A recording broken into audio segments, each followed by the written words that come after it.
I think I'm going to start trying to grow a mustache. Unironically, though. Like a legitimate one. You know what I mean? Is it unironic if you're unironically doing it? I don't know. Why? Any reason? Just to do it. Awesome. I might look like Farva, though. My old man used to have a mustache. A nice red stash. Can you grow a mustache? No way, man. I get like... Well, I have hair on my upper lip. I wouldn't call it a mustache. That sucks. I get like the poop stash, the Penn Hill stash.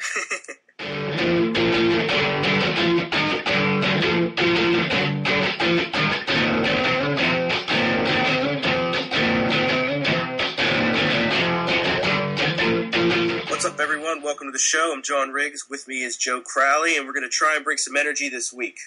Got some Rockstars. So... Woo! You ever drink that stuff? Not Rockstar. My girl loves the Rockstars. That didn't come out right. But I got into 5-hour energies. I guess it was a couple months ago. And I would just go every morning. I'd go pay $3 for a 5-hour energy before work. I'd get all worked up.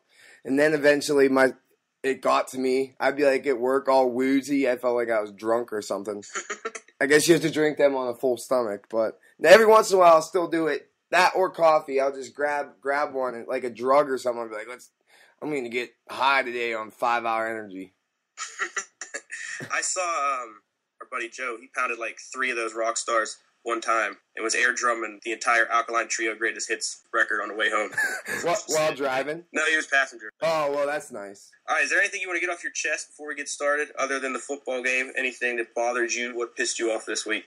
It's hard to top the football game, but I'll tell you what. As you know, I was in Pittsburgh this weekend, and we flew back. Me and my girlfriend flew back this morning. So Monday morning at the ass crack of dawn. And I'm not a morning person. So we had to get up at 4 a.m., drive to the airport. And the Pittsburgh airport is freaking horrible. They have one security line. So other airports, they have 4 different terminals, right? So Pittsburgh has 4 different terminals too. But here, you have to take that stupid little monorail train or whatever from the security out. So everybody that's taking a plane that morning has to go through the same security line. It is ridiculous. You actually have to get there 2 hours early. It's like the day after 9/11 every time you go to the airport.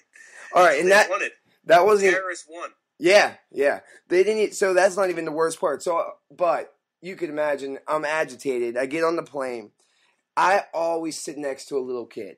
Always. Never fails. There's a little frickin' kid behind me. So I sit down. I didn't get my headphones out of my thing because I was like, I'll just sleep since it's so early. There's this little kid behind me making noise the whole time. And he's playing, and get this, he's playing with an iPad. The kid, he's not over a year. He is 7 months old. Right, yeah, me too. This little kid's playing with the iPad.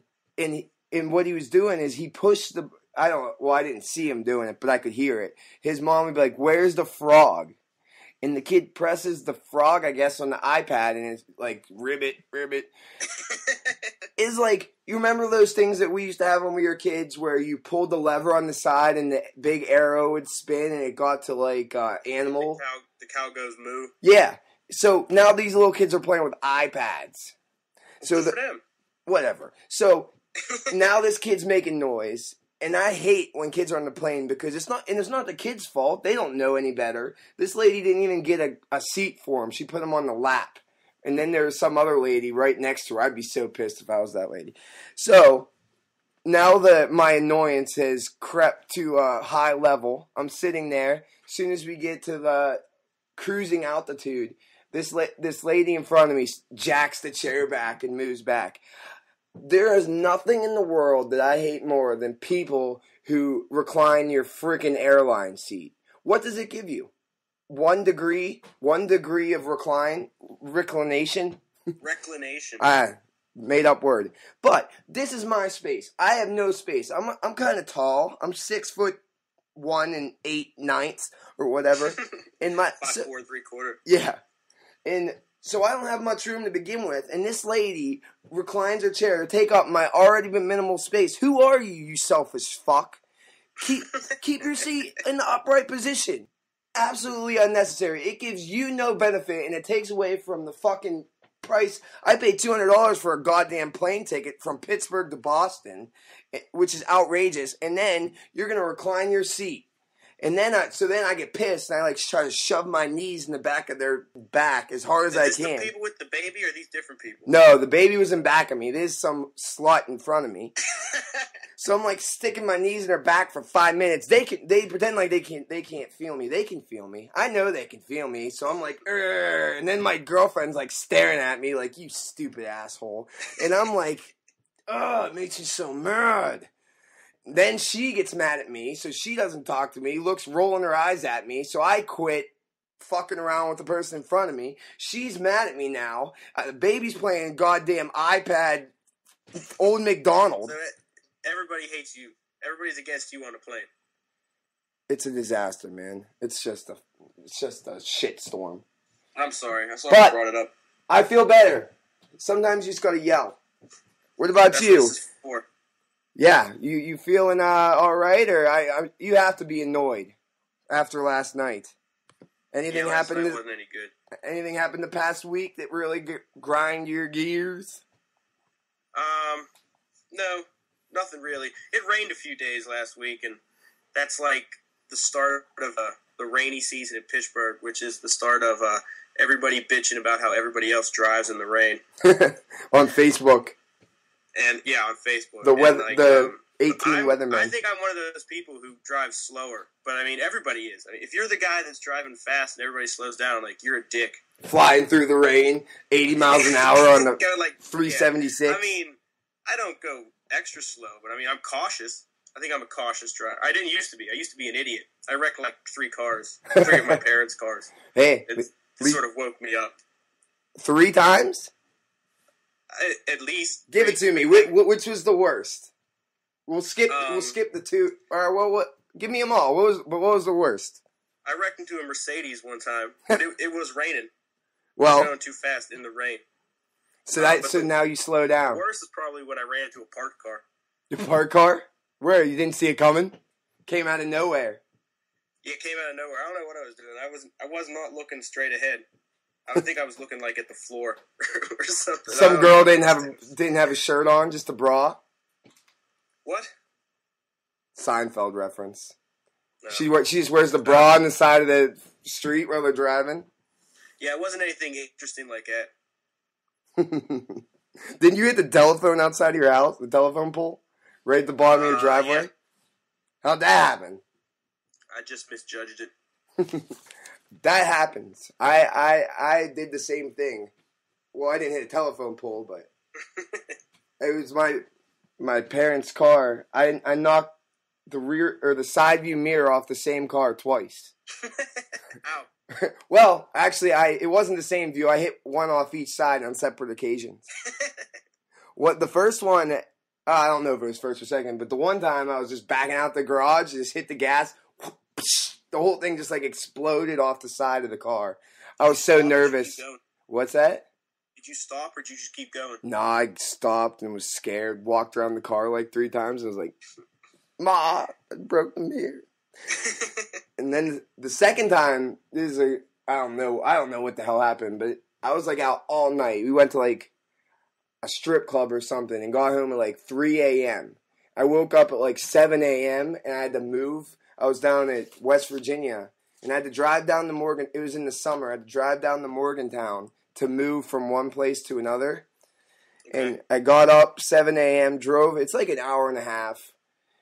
Yeah, it's not too bad. Yeah, it's not bad. But so I get up, I'm fine, drive down there, get there, work all day, moving all this shit. It was all my roommate's shit, too. He didn't have anything together. He was like, come down and help me move. He didn't even have anything in boxes. I had to box his shit up. What do you... Then, so I'm all good. Then we leave. I leave at like 5 p.m. after I finish. I'm driving home, getting tired. Like, driving or going to work area. Just got a little too close to those, like, orange barrels. Whap! I was like, no fucking way. I didn't think I hit the car, but I did. There was a big scrape along the car. and then the mirror was hanging off for like an hour on the way home. Then I wasn't watching the road the whole way home. I was just staring at that mirror. So we're both idiots. Yes, I think that is the moral of the story. All right. Well, before we get into the Steelers, let's check in with some of the ongoing issues and situations. Is the NHL still locked out? Yep. Do the Pirates still suck? Yep. Is Kate Upton still hot? Yep. All right, thank you. Yes, sir. You still what else we got? What do we have from last week that's hanging over? You still into the Starbucks girls over the Panera girls? Yes. I'm kind of baffled by this, to tell you the truth. Because you would think it'd be like individual locations. What? You have any good reason why? Yeah, but I don't think I'm going to share it. No? Just someone that tickles your fancy, maybe? Possibly? There's some people that may be listening, and we probably shouldn't share it. All right. You know that you're going to have to tell her now. All right. Well, let's get to the Steelers finally. So it wasn't good. Jesus Christ. I was looking at my notes. And the notes you took last night? I didn't really take many notes. I tried to be prepared, but it didn't work out. I wrote Heath Miller, refs, and then I wrote defense with a question mark. So we should start with the defense. That's a good note. The question mark does say it all. Man, our defense sucks. I don't even know where to start. Let's start with the injuries. We do have injuries. Is it the injuries? Is that the problem? Is that all we need to worry about? So, Polamalu, there's been this argument, like this false argument between Baltimore fans and Pittsburgh fans about who the best safety is in the league, you know? Yeah. So, Polamalu or Reed. And they're both getting up there. But I do admit, I'm a homer, and I was always on Polamalu's side, even regardless of how Ed Reed ever did, because it is true that offenses have to plan around what Polamalu's doing. And I do really think that we miss him. Even if he is declining, he's way better than Suckbag Ryan, whatever his name is, Mundy. Ryan Mundy. Oh my God, he is. Woodland Hills. He blew the Denver playoff game last year too. He bit on that play action. We had 15 guys in the box stopping the run, and you bite on the play action. What the hell? So if Polamalu comes back, is it going to make that big of a difference? Well, so we have the bye next week. Yeah. Polamalu comes back, I think it makes a difference. If we can get Harrison back, now, who knows? I really do think Polamalu will be back after the bye. I think Harrison's done. You think he's done? Forever? I mean, I hope I'm wrong, but I don't think he'll ever be that impact player again, and he might not even ever play again. All right, well, here's the thing about Harrison. I agree. I think that he is on the downswing of his career. But and I don't think he's that good anymore. But I do think that Lamar Woodley is really good. Yeah. And if we have James Harrison in the game, right now they're double covering Woodley every snap. We can't get any pressure on the quarterback because our best player is on defense it's either Woodley or Clark, but that's another discussion. So they double team Woodley, and we can't. Carter is just not up to the task. So if they're double teaming Woodley, Harrison's still better than Carter, right? Even if he isn't as good, respected anyway. Well, even if he isn't his defensive player of the year, he's still good. He's still good. If he comes back, I mean, I don't know. I'm not holding out hope. I'm having a crisis right now because for as long as I remember, the Steeler defense could stop the run, right? Was it usually? Yeah. Always. People would just not even try to run in the past because we were so good. Aaron Smith quit. Casey Hampton's getting up there, and then I wonder if Polamalu is the kind of clog that we're missing right now on the run defense. And I mean, I don't think it's going to be exceptional. But look at the game last night. They handed off to Darren McFadden. He comes through the hole, one quick cut, and he blows by Mundy. If that's Polamalu, I give Polamalu a running chance against McFadden, and Mundy just sucks. And then Keenan Lewis pushes him into the end zone. Oh my God. Our cornerbacks have always been subpar, but we've always been able to mask it with pressure to the quarterback, you know? So if we could get Harrison or Woodley to the quarterback has to throw it, and our cornerbacks don't have to cover as long. If we don't get any pressure, we have no chance. They would just pick us apart. Well, so what's the problem? I mean, so we need to change the scheme because we don't have the players, or what do we got to do? It is frustrating as hell, and at what point can we legitimately question Dick LeBeau? You know? I don't feel... It's hard to question it. Yeah, I don't feel comfortable doing it. But... Are you going to do it anyway? Yes, because if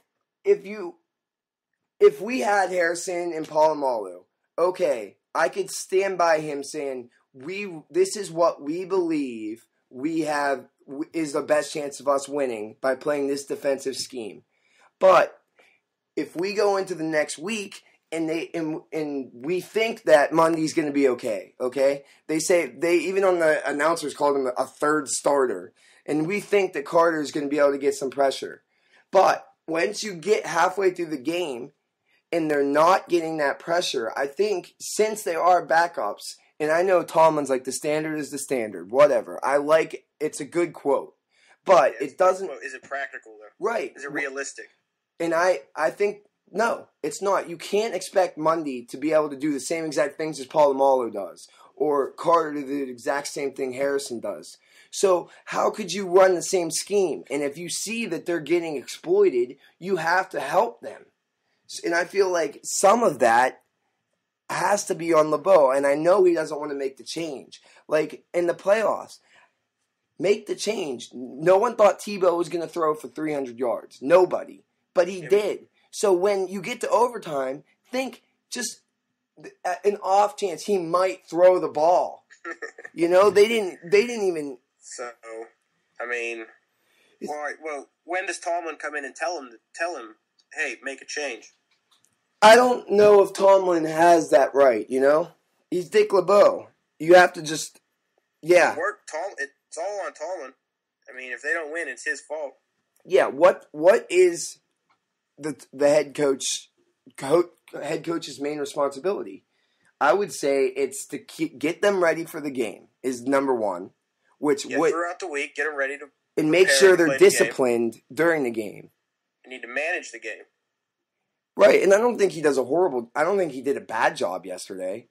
But no. What about that when we went for it on fourth down on like our 30-yard line or something? We got it, so it's hard to question. We should have went for it on the next fourth down. They should have did it. He was going for it because we suck on defense. Right. So they said he's aware of the problem. Yeah. Well, we can't get off the field at all. We just can't get off the field on third down. We get to them to the third down. They have a good amount of third downs. What did they have? They had 12 third downs, so we got them into 12 third down situations on 10 drives. They had 10 drives. And we cannot get off the field, whether that be bad coverage, no pressure, or a penalty. I feel like we keep on getting these penalties on third down. And there's a lot of ugly penalties yesterday. It's killing us. And I think that is the thing that we can blame on Tomlin. He needs to keep this team disciplined. Because if we're going to give up these first downs via penalty, we're not going to win. It's just not going to happen. And I understand with the refs being replacement refs, it's going to be hard to do because it's so inconsistent. You could tell that the players don't respect the referees. I mean, that game was awful yesterday. I mean, Oakland, they are always doing something stupid, and they didn't have hardly any penalties until the end of the game. Right. I think they had 3 penalties overall, and they didn't have a penalty till halfway through the third quarter. Did you hear Dan the douche Faust was he was like, the main announcer, whoever it was like, Oakland doesn't have any penalties. Dan Faust goes, "Oh my God, are you serious?" And he was like, yeah. And he was like, that is amazing. He was supposed to be doing the game. Yeah, like you missed it. And then he goes, good job, Oakland. What? Shitty job, ref. Not good job, Oakland. But the ref, because the ref, I know they're in a tough position, but no one respects the refs. So there's so much clutching and grabbing going on. Do you see it? I mean, I see the clutching and grabbing. But so every play, right? I understand. It's not our. You can't. It's not the refs' fault we lost, but there's so much clutching and grabbing that if we totally shy away from the clutching and grabbing, I feel we'll be at a disadvantage if we don't do it at all. Oh, no, you got to play the game. Right. Whatever the game is. So when we do it, we're getting caught. And I feel like we're getting caught more than the other team. So I think it was because we were on the road yesterday. Maybe. They were scared. But come on, man. These refs can't be intimidated by the fans, even though I would be. There's at least 2 stabbings per Oakland home game. Is that a stat? Stat. Elias. It's from Elias. Elias Sports Bureau. I'm kidding. That's not professional, man. Thank you for being prepared. Yeah. But listen, Oakland scored on the last 5 drives. I mentioned this already. And I also mentioned that Oakland had 10 total drives. I just didn't mention them in the same sentence. Think about that. They scored on 50% of their drives, and they scored on the last 5 of them straight. That is ridiculous. That means we didn't stop them from 4:20 left in the second quarter. I think 4:20 was their first, where they got the ball on the first of the 5th drives that they scored on. And we didn't stop them once. How can we expect to win the game if our defense can't stop them once in the second half? If you're going to not stop them at all in either half, do it in the first half. If you can't stop them at the end, you're not going to win. It's impossible to win. They're old. Is that it? They're getting too old? They're getting blown out? They get tired? It's hard. I don't know. I can't pinpoint it. I just can't figure out what the problem is. I'm hoping it's injuries, because if it's not injuries, it's going to be a long season. Yeah. I know what's not a problem. The offense looked good. Goddamn right they did. We can't even, I don't even want to talk about the offense. I will. But it's hard to even talk about the offense when they put up 31 points. You know? They did what they were supposed to do. They looked good. If you told me going into this week that the Steelers were going to score 31 points, I would have said W. Right before you even... Definitely. Moon. So, they're going to... Roethlisberger had 384 yards passing and 4 touchdowns. No interceptions. If you told me that before the game, W. That's a hell of a line there. Right? I think his QB rating was 123 out of 156. That's damn good. Right. I mean, it is against Oakland, but they beat us. I mean, their defense was good. How many turnovers how many fumbles did they force? Yeah, man. We were watching that together over at I feel bad looking back. We watched the game over at our buddy's house. He's a little boy and he has a pregnant wife with another one on the way. And I was just losing my mind. I feel bad. Just swearing I'm holding the baby. If you smile and swear at the same time, he doesn't know what's going on. That's the way I look at it. I feel bad about it. But you called while we were watching it. You were like, "Yeah, but Oakland's good at causing those turnovers." And I was like, I guess I didn't know that or didn't think about that going into the game. But goddamn, are you right, man? I don't feel good about that. Yeah, but they go after the ball like crazy. They had if they try to hold you up, they held up AB and just smack at the ball until it comes out. That's what you're supposed to do, I think. I mean, I don't know. Well, I think that's what you're supposed to do. A lot of coaches would tell you to tackle them. But it's a good plan if you can get it out, if you're strong enough to knock it out. So Roethlisberger throws no interceptions, and then the receivers more than made up for it with their butterfingers. Eventually, you just have to go down. When you're the only guy in a white jersey there, and you got 4 or 5 defenders around you, you might as well just go down. What's that extra yard worth? Right, exactly, and I'm with you. And But like I said, it's hard to blame the offense at all. They scored 31 points. Wallace looked like he's shaking off all the rust from missing camp. I think he looked a little bit below par in the first game, and he looked better last game with that catch against the Jets in the end zone. In this game, he had 118 yards and a touchdown. That was one of the better games I've seen him for a while. Yeah, he looked... Even going back to last year. Yeah, because he looked good. He fell off at the end of last year, mainly because Roethlisberger got hurt. And then Brown looked awesome, and I was worried about Brown a little bit because they gave him that big contract, and he had a great year, don't get me wrong, but they gave him a big contract for only getting one good year, you know? What about the running game? Running game didn't look good. Well, your boy Haley, he went away from it. He took your advice. He went with what he had, right? Yeah, I guess he's not a total idiot. I mean, saying you got to go with what works seems like simple or common sense, but not a lot of people do it, so I appreciated it. I appreciated seeing Ben drop back and flinging the ball around. And my argument was what? We were running it to get time of possession. Well, we won the time of possession. I think. And we still lost. Right. We've crushed the time of possession all 3 games. And we lost 2 out of 3. We had the ball for 36 minutes to their 24 minutes. That's a lot. I mean, it doesn't really seem like a lot. Like, if you're at work, 36, 20, whatever, it doesn't mean anything. But when you actually have the football... Of course, a 60-minute game, that's a lot. Yeah, it was a huge advantage. But... So the running game, they say that Mendenhall should be back. I know you're not a big Mendenhall fan. How do you feel about the running game? Do you think it's really Redmond and Dwyer's fault? Or do you think it's that our offensive line blows the dick? I don't think the offensive line's very good, but I mean, I don't think the running backs are very good either. And I'm not sure if Mendenhall's going to do much better, but I mean, he can't do worse, so... It hurts that we lost to Castro. I mean, we were psyched about him, and Adams isn't good enough to make the starting lineup over who? Willie Colon? Willie I Fall Down Colon? I fall down. I did not watch to see how many times he fell down yesterday. Did you? No, but I take their word for it. We went out with a couple guys. They were like, "Watch Willie Colon. He falls every play." And I did see him on the ground, but I must admit I didn't keep track if he fell down every play. So everybody, take a look at Willie I Fall Down Cologne next game and see if he's really on his knees every play.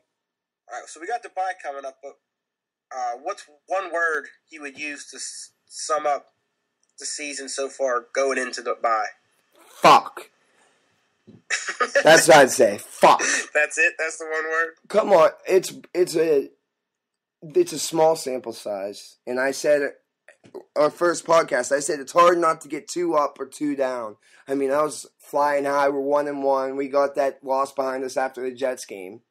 And now this comes. We knew it was going to be a hard game. The last week we said going to Oakland, in Oakland, is a hard place to win, no matter what.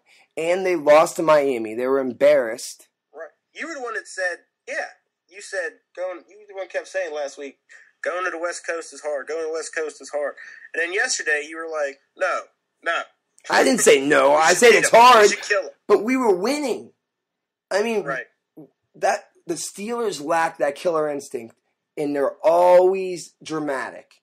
Always. And if we're up 31-21, we get another score, even if it's a field goal, we at least force them to have to score a touchdown that last time. Janikowski stands still with a huge dip in his mouth and just bangs it through. Like, we have no... His job. Yeah. Like he's paid to make field goals. Something like that. It's like what we have... I knew... You just can't... We can't let teams hang around. Do you feel like the Steelers play down the competition? Always. Yeah, always. We never, step on anybody's throat. We never blow anybody out. I mean, I think we handled the Jets last week, but But we still didn't blow them out. It was still close. The score was close. We never, And that's what happened this week. We outplayed them for the first 2.5 quarters at least, maybe the first 3 quarters, even though they were picking up steam. And then we let them stick around, so any one momentum shift, and we're doomed. And it happens like that. So it's time for the offense to carry the defense, and we have to score like 50 points. No, that's not football. I know the game is changing, but come on, 31 points. We used to never get 31 points. We used to never let up more than 20 points. There was, within the last 5 years, that we went years that they didn't average over 15. And we let up 31 to Denver, and then 31 to Oakland in the first 3 weeks. I don't know. I don't think that the bye, we'll see as we go on, but I think when I first looked at the schedule at bye week 4, I said that's a horrible bye, because you don't get to rest people later in the season.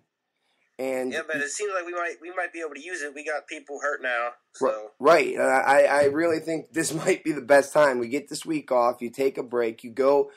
Philly comes into Pittsburgh, which was it's a huge game. Flip on them. Well, the problem with Philly is they get so many turnovers, and the problem with Pittsburgh is we don't cause any turnovers. So we're gonna need to get to Vic. We're gonna need to hit Vic, and we need to get fumbles and turnovers, or we're gonna have a hard time winning. It's gonna be a hard time if we're not gonna stop them. We need to get turnovers, and we need to hold them. About Philly? Yeah. We just lost to Oakland. If you go 1-3, we're in bad shape, man. That means that half of their losses are in the first 4 games. I picked them to go 11-5. They already lost twice in the first 3 games. So going forward, we have the bye. We get healthy. Maybe they pull themselves together. It's a bad start, that's for sure. But there are a lot of bad starts out there. New Orleans is 0-3. Yeah, they're done. New England's 1-2. Baltimore won though. I mean, we need to win.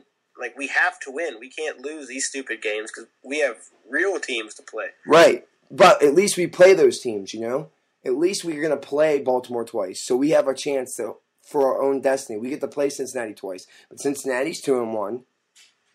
Buffalo's 2-1. The Jets are 2-1. Houston's 3-0. So we have some work to do. I don't think it's all lost. I mean, we planned on doing this podcast last night. If we would have, I'm glad that you made the executive decision, because I would have just been ragging on them. But I can see them going 7-9. Yeah, I mean, we'll have to see.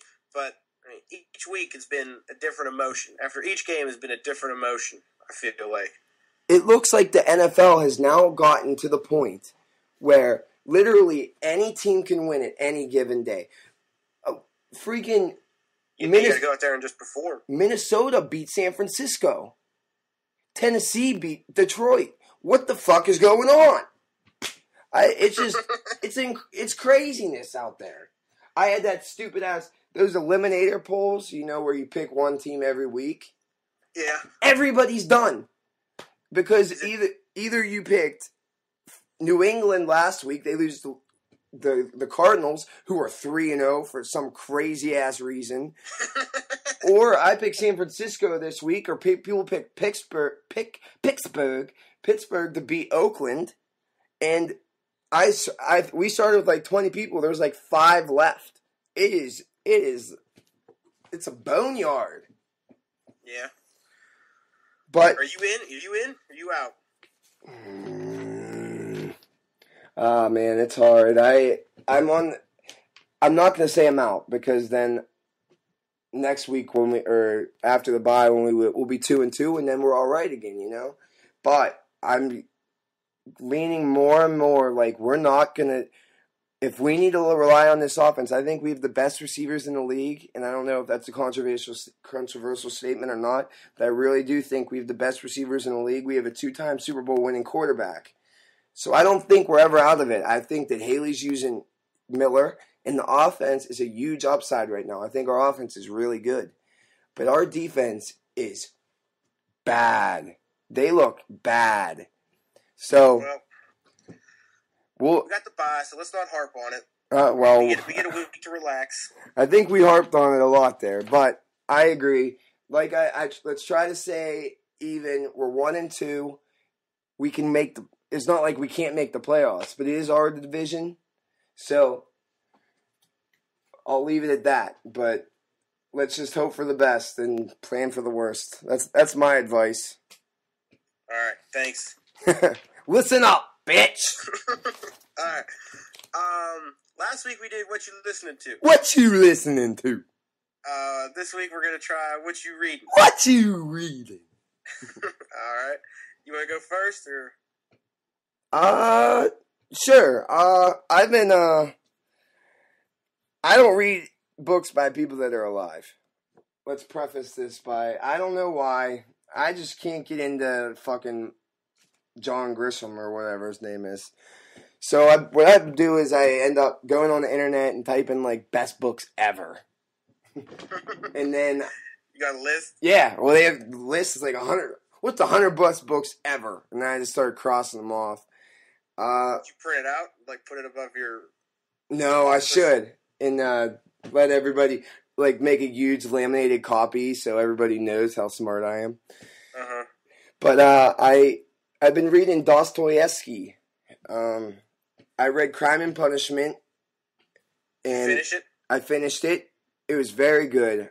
I was very surprised at how well because it was written in Russian. I used to type in best English novels ever.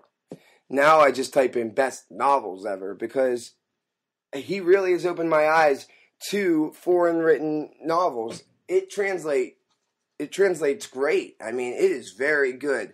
And then also it sounds philosophical, right? Crime and Punishment. But it's a murder novel. I mean, it's about most of his novels are centered around a murder. And I would suggest if anybody was looking into reading Dostoevsky, just couldn't do it. I doubt there's anyone. But it is great. It was a great novel. I'm now reading Brothers Karamazov, which is also very good. It's just long as shit. I'll never finish it. So you're in this Russian phase right now? Yeah, yep. And I used to take the train to work every day, so I got to read for an hour on the train. Now I walk to work, so I never have any time to read. So what I do is I go to work, and either before work or during lunchtime, I bring my book to the copier, put it on the copier, and scan each like 2 chapters. Yeah. And then I have those pieces of paper, and then I put like all my engineering work around it, and then I read my book in between it. So not only did you read Crime and Punishment, but you photocopied it at work 1 chapter at a time. I got paid to read that shit. Fuck yeah. Okay. What about yourself? What you reading? Well, right now I'm in the middle of like 3 things because I can't focus or concentrate. ADD. I'm still trying to finish Love in the Time of Cholera. Yeah, who wrote that? Marquez? Yeah, yeah, you know him? Yeah, I read 100 Years of Solitude. Great book. I think you stole that off me in high school. I did. You know what happened to it? I don't think I ever told you. I was reading it in high school, and then I gave it to Brian Cummings. Gave away my No, shit. I let him borrow it, and then I never talked to him again because that kid sucked. But okay. I'm sorry. I apologize. That's the kind of stuff I read in high school when I was trying to be interesting. And me too. I don't think it worked though. It's still up in the air. I don't know. But I read it then when you had given it to me, and then I bought it again and read it again. That's the only, that's 1 of 2 books I ever read twice. Why did you read it twice? Because I remembered it being real good, but I read it in high school when I was high all the time. So I wasn't sure if it was real good or not. So I went back. I think that's a good one. If you're going to be in that state, that's probably a pretty good one for it. I love the symbol, like how, I don't know how to explain it, but I felt like it was very symbolistic. There were a lot of symbols in it, and it was like, I don't know what the word is, like magical, and majestic, and like things like they made supernatural things happen and seem like it was really happening. I think he did a great job. That's one of my favorite books ever. Yeah, mine too. That's why I'm not going to read it again, because I enjoyed it the first time. Don't want to ruin it. I don't want to ruin it. As long as you can remember it, I'm with you. Well, the language. I mean, the story was. I mean, whatever. But I liked it most for the language. That's another foreign guy. It was written in Spanish. Yeah, that's true. That's true. Foreign novels, subtitles. What other book did you read twice? The Subterraneans. You know that one by Kerouac. I think you gave me that one too. I don't think I stole it. Yeah, you gave that one back. I gave that one back. That's my favorite Kerouac one. Great novel. It's short. I love short novels. I bought that again out in Boston. When I first came here, I had no friends, so I read so much. Now I got 2 friends. I don't read anymore. What was it about the Subterraneans that you liked that you had to go back and revisit? Well, I read a lot of, and I think that was my try to be cool book. I read a lot of Kerouac in high school. I think I read most of his books. I read Dharma Bums, Subterraneans, Big Sur. I went out to the On the Road City Light bookstore. Oh summer. Yeah. I saw that you told me that. Was it inspiring? I don't know if it was inspiring. It was pretty cool though. I went up. They got like this whole room just with all that beat stuff in it, and it's kind of cool. I bought something. Something to do there. Something there. Yeah, I went down to New Orleans where Faulkner first started and bought something. They had a bookstore down there for him, but I never read the book. I read this thing that Faulkner used to go, and he would go to the the playground at the school. Yeah. And ask the kids how they would describe something or how they would say something, and that's how he came up with Benji. Those phrases, that language. That's pretty cool. I love Faulkner. I thought I read what was that? Absalom, and then that's really good. That's probably my favorite one. The Sound and the Fury. That's some good stuff. If you want to read something that's just out of this world good, that's some good stuff. I went back, and I feel like I went back and read The Subterraneans. Jack Kerouac, I read it all. Like I said, I'm not sure I understood it when I was reading it the first time sometimes, because he rambles and he connects stuff, and it's hard to sometimes picture what he's writing if you're not paying attention, Sometimes I could read a whole page and then have to read it again because I was thinking about something else. I was thinking about my phone bill or whatever, I think I know. And with sometimes you get the idea, but with Kerouac, he jumps around, and I felt like I liked Subterraneans a lot when I first read it, and I was like, I have to go back and read it and pay attention. Well, next week let's come back to Kerouac because that movie's coming out, and I want to talk about that movie next week. Kristen Stewart. We'll revisit this whole subject if you don't mind. Yeah, I would love to. I'll skim it again. Okay. I'll buy the scroll. Anything else you want to say before we get out of here? No. Hopefully the Steelers turn around, and hopefully we have something to say next week because the Steelers aren't playing. No, I'm sure we'll come up with something. Yep. All right. Well, for our 3rd episode, we'll just see you later. Thanks for listening. Yeah, next week. Let's do it next week. I'll see you next week. All right. That's my outro. Is that your stay classy? Yeah, stay classy, motherfuckers. You say that next time. All right. I don't want a large Farva. I want a goddamn liter of cola.